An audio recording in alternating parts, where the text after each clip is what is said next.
They say that gamblers have to be adaptable when they work in card games. If someone in a card game you're playing shuffles cards like this, that's the way you should shuffle cards. If they shuffle cards like this, you should do that as well. Occasionally you go to strange geographic areas like Alaska where they play a very odd game of poker. In this situation, they might take half the deck face up and half the deck face down, and they shuffle these two halves together and play an odd combination of draw poker and stud poker at the same time.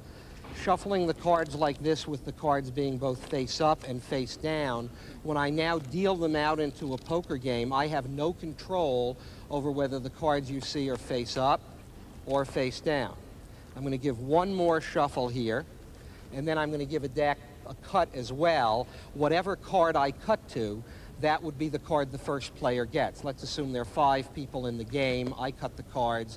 That first player would get the 3 of hearts.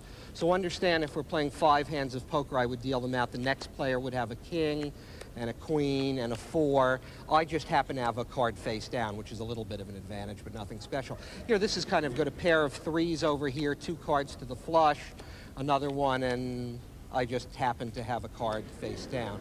Here's a 2 to the 3, not much help. A pair of queens, pretty interesting, and I just happen to have a card face down.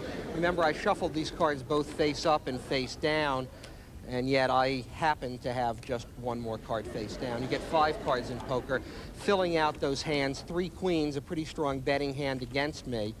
This time I don't have a face-down card. The reason for that is suddenly there are no more face-down cards in the deck, even though I started with about 26 cards face up and 26 cards face down. And the other important thing, if you're cheating at poker, you should deal a pretty good hand for yourself.